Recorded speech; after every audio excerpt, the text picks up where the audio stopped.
Every platform fighter, or fighting game for that matter, is most commonly played in singles. Singles is the easiest and most straightforward way to compete, showing off your skill and your skill alone. However, tons of players fail to dive just a little deeper and check out doubles, past a few casual matches with friends on some occasions. Today, I'll be breaking down why you should play more doubles, how to play doubles at both the basic and advanced level, and finally, I'll cap us off with some quick tips at the end that are sure to come in handy no matter your experience with the mode. Before we get started, I just want to give a really big special thanks to Hada and my friends over at the Doubles Dojo Discord for helping me out with this video. It would not have been possible without them, and I have their Discord link down below. They host free weekly doubles brackets and general matchmaking, so if you like what you hear today, or just want to play some more doubles, I really recommend you check them out. Kicking us off, let's go over why you should give doubles a try. Most fighting games are built and standardized around a simple one-on-one game state.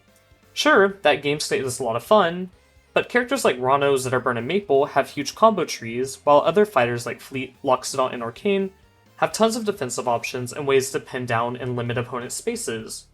These are all awesome, but what if you combined them? And if you give a team, working as a single unit, a mix of these tools? The combinations are simply endless. What if you had the ability to displace people with something like Fleet's Tornado, and the kill power of a Krag's Strong Attack? Or what if you had the Ledge Guardian of both Arcane and Raster, applying a pressure on an opponent that they simply could not come back from? Ideas like this come to life in doubles, where they simply can't in other formats. This isn't to say or imply that singles is bad by any means, but it does lack the distinct ideas and gameplay loop that doubles does so well. That's the technical reason for why doubles is appealing on paper, but if you just want my reason, I just think it's really fun to queue up with a friend, since it opens up new ways to manage my character, and find out what kind of ways I can incorporate my playstyle with my teammates' playstyle. For example, my static partner likes to play really passive, and I prefer to play aggressively in singles. But in doubles, we're both forced to play with each other's tempo in mind. This opens up new opportunities and gameplay styles for both of us. Moving on to how to play doubles though, let's break down the basics, and then we'll get into some high-level ideas presented by the Doubles Dojo owner himself, Hada. To start, let's go over some basic team comp ideas. As I mentioned, doubles has a lot of depth, but we can simplify that just a little bit, starting on the character select screen when composing our team. Each team in doubles needs some form of aggression, since taking stocks is, at the end of the day, how you're gonna win, since timeouts are more or less unheard of in doubles. This means picking at least one character with the intent of them being aggressive is important. Characters like Rano, Olympia, Zetterburn, and Maple are all great at this, but these characters don't have the best tools to take space, cover lots of options, or support a teammate in a pinch. This is where a supportive character comes in. Fighters like Loxodon, Forestburn, Fleet, and the upcoming Absa can all take up lots of space and push opponents away or capitalize on a kill that their teammate might not have been able to pursue. All these characters are more or less great at ledge guarding or trapping, meaning that they can capitalize off their teammates' neutral wins even if they aren't necessarily the strongest fighter in neutral. To clarify before we get any further, however, you don't have to stack two specific characters together. Everyone is viable in doubles, and you can even mix and match characters like two heavies or two super aggressive rushdown fighters and see success. For instance, Elkis and Sofilo just won doubles at CEO with Zerburn and Maple. Before we move on, I do want to take a quick second to ask you to leave a like or subscribe if you're enjoying the video. It lets YouTube know you're into the content, and it tells me you want to see more videos like this. And speaking of videos, if you want to be in my next one, I have a form link down below asking you who you think is the easiest and hardest character in Rivals 2. It'll take just a few minutes to fill out, but with that being said, let's get back to the video. Now that we know how team compositions work, let's talk about the basic team plays and states of doubles. Singles has neutral, advantage, and disadvantage, with there being more nuance in between each of these. For now though, let's break down what each of these three states look like in doubles and how to maximize your damage in team combos, while also knowing how to intercept and prevent your team from taking too much damage. To start, let's look at how to combo between teammates. Normally, in a singles combo, I try to position my opponent somewhere disadvantageous for them, unless I have an immediate, true follow-up. Examples of this are throwing an opponent onto a platform or onto the ground where I can get a tech chase, or by hitting them off stage so that I can get a ledge guard. These are all still fine in doubles, but you can also toss an opponent to a teammate to start a volley between the two of you. This is especially strong in a 2v1 scenario, since the application is a lot easier, but it's still very possible to do in a 2v2 game state. The biggest things to remember when doing this is obviously where your teammate is and what game state they're in. There's obviously times that a teammate won't be able to follow up on your advantage state, like if they're currently being comboed, or if they're busy, let's say, chasing a ledge guard. When volleying an opponent back and forth, remember that it's okay to use low knockback moves, since the goal is to keep the combo going until one of you can guarantee a kill move. I've seen some players go for combo finishers that are strong in singles and end those volleys early. To move on to a more advanced idea for comboing with a teammate, tech chasing also becomes a lot more creative and oppressive. Once a teammate wins neutral and gets a knockdown, the other teammate can cover some options like roll away and get up special, while the first teammate who initially landed the hit can cover something like attack and tech in place as well as roll in. Be sure to understand what options your teammate wants to cover, since if you both try to cover the same option and both swing on it, you'll probably hit each other in the process. Positioning is really important here, so I suggest players with larger tools like Forestburn Cape or Lockstone Axe take a step back, while the other teammate applies more traditional pressure. This can also be applied in platform tech chases, since the player covering tech in place and roll out can start a combo to the player covering roll in on the platform, or vice versa. Comboing similarly to how you would in singles when you're playing doubles is also always an option. Truthfully, not every combo game is going to be a full team effort. Try to recognize if your teammate is doing a combo that doesn't need any help. Combos like a ladder or a ledge guard are easy to disrupt if you try to swing on the player being hit, and can sometimes result in a net loss in advantage state. Speaking of disruption, however, let's look at disadvantage and how to give your teammate a hand when they're the most vulnerable. Obviously, if your teammate is getting comboed, it's not a bad idea to try and disrupt the combo by tossing a move into the mix. You might hit your teammate in this exchange, so be sure to use moves that wouldn't be too scary for them to get hit by.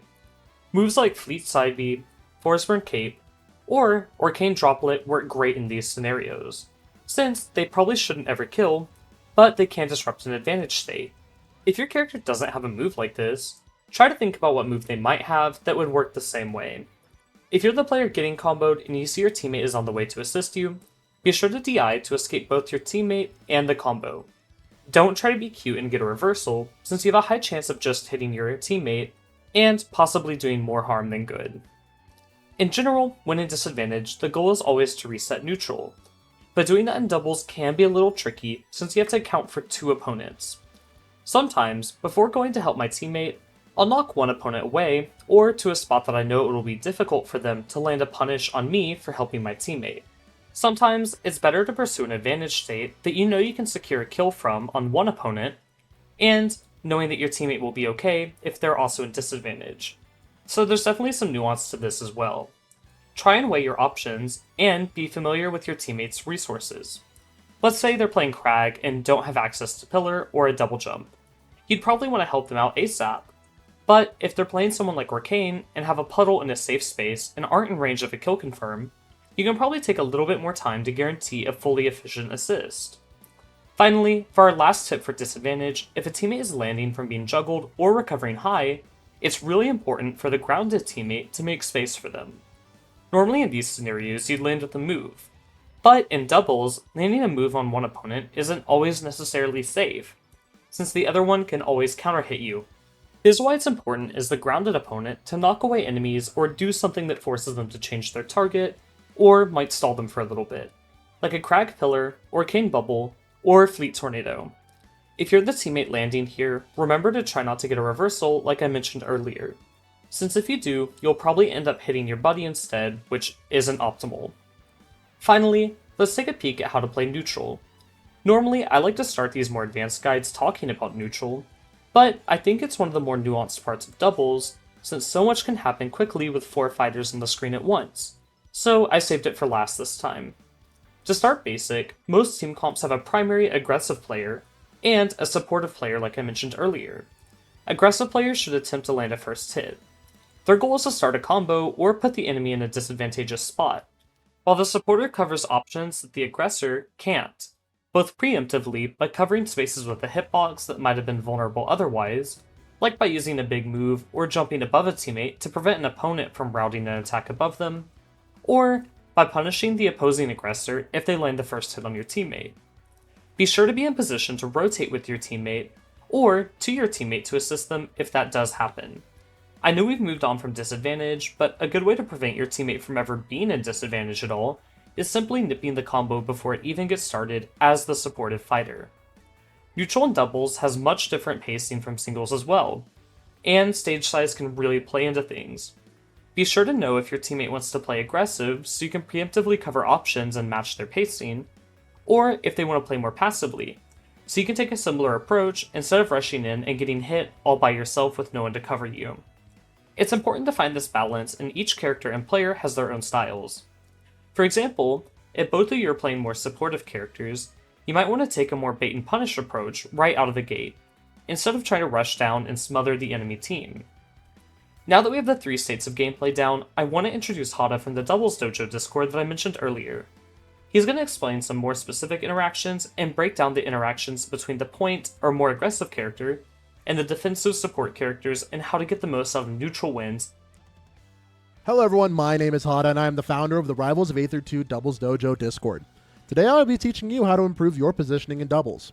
The 3 most common situations in doubles are something I like to call the stack, the sandwich, and the chase.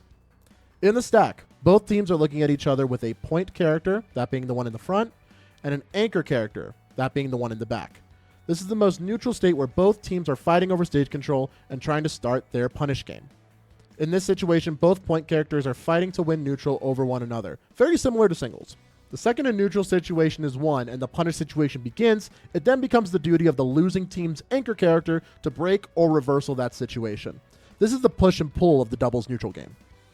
The biggest tip I can give to players who find themselves in the anchor position is not to try to do too much. It is the job of the point character to play neutral. The anchor's job is to put themselves in the best position possible to react to however that neutral situation ahead of them is playing out. If the enemy jumps over, overshoots through, or rolls through the point player, it is important to react and punish that development. The anchor's job is to help extend your team's punish game, or it is to eliminate the potential punish game of the enemy team. During this time, both teams are likely fighting over sandwich position. This is where both members of the one team are surrounding one or both members of the other. This situation is very advantageous when executed correctly. Out of this position, you could smother the enemy with hitboxes and force the player to outplay that situation, or force the opposing team's anchor to come in and break that position apart.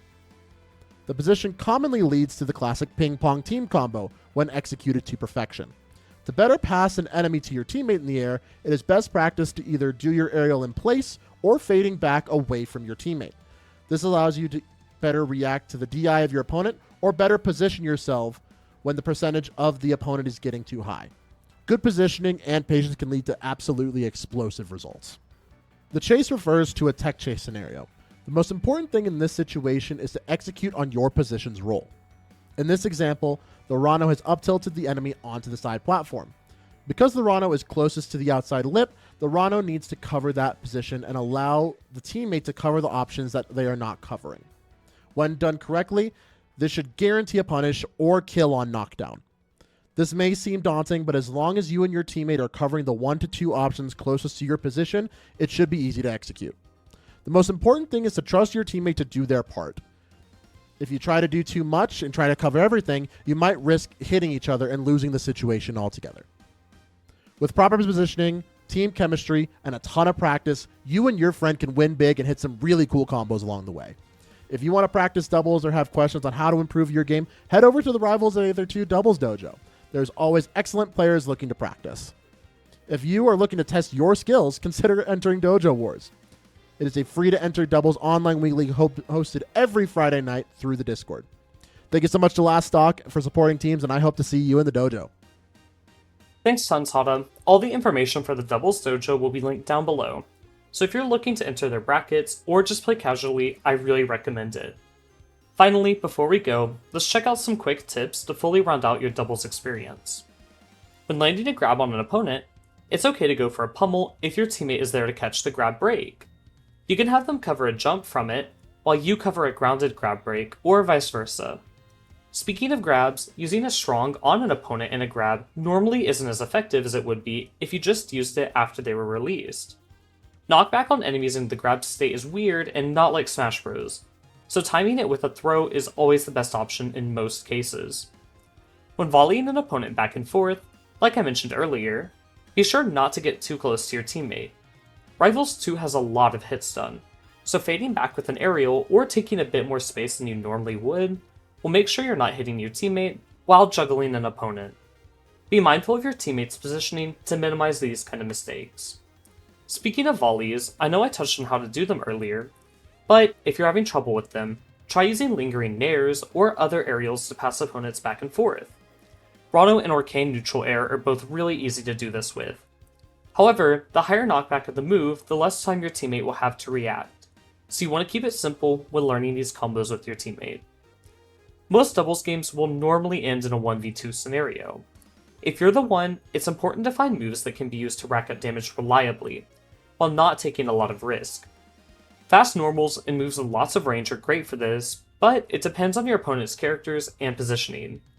It's also good to get comfy playing in disadvantage here, since once you hit one opponent, the other will likely attempt to land a punish. This means you're consistently on the back foot, and the only clear and calm choices will help you out of this. It's not an impossible situation, but it's never ever easy. If you're part of the team that has 2 fighters left in these scenarios, remember to play slow as well. You're in no rush to end the game since you consistently have advantage. Forcing the one to come to you allows you to properly trade off one player when they lose neutral, since the other player should always be in a good position to land a punish. I personally like to have the player with more stocks or less risk of dying to play more aggressively in these scenarios, since the other way around puts more risk on the player with less stocks or a higher percent to dying. This would turn the game from a constant advantage state 2v1 into a sadly neutral 1v1, which is never your goal. Another general rule is to focus on the weakest link. At top and high level, this isn't always apparent, but if you can force a weaker player to share stock from a better player, you're gaining a net positive. Stock tanking is when one player, most commonly the more supportive player, plays as passive or defensive as possible to maintain extra stocks. This is really helpful when the aggressive player is down a stock, or if the aggressive player is the better player of the two. This will give the aggressive player 4 stocks and the weaker, possibly supportive player 2, min-maxing the better player's time on the field. As I mentioned, the better you get at doubles and the game in general, there's a less clear divide between who's better, but it's always good to keep in mind. When ledge trapping an opponent while your teammate is recovering, try to prioritize helping your teammate recover over aiming to take a stock. If you're the teammate recovering in these scenarios, don't try to reversal as I said earlier. Work on getting to safety so that the ledge trapper can do their job without hitting you. If your character can push their advantage state deep off stage, it becomes a lot harder and riskier for your opponent's teammate to jump off stage and chase you down. This guarantees you a little bit more wiggle room and freedom, knowing that you've locked in a real advantage state with no help coming for your unfortunate opponent. As I mentioned earlier, each character is viable in doubles and can be played in a variety of ways. For my last tip, I want to double down, haha get it, double, that you can make a team comp out of any combination of character. And if you and your friend both main Raster, you can play them both in doubles. But it's also okay to experiment and mix things up. I normally play Arcane with my static partner in dubs, but I also really enjoy playing Loxodon, since volleying an opponent back and forth feels natural, and his raw kill moves are really useful when my teammates pass as an opponent to me. It's important to give everyone a try, so you know what character tools you prefer in this unique game mode. That just about wraps up my doubles guide. Let me know if there's any tips I missed or anything you'd add. Before we leave, I'm working on a video ranking each fighter from easiest to hardest that I mentioned earlier. Remember to fill out that Google Doc in the description, and you're responsibly used in the next video. And one last special thanks to my buddies over at the Doubles Dojo, Khanya and Hada. This video would not have been possible without them, and they supplied most of the tips that you see here within this video, so be sure to give them some love and say thank you in the comments down below. With that being said, thanks again for watching, and I hope you have a great rest of your day. Bye for now!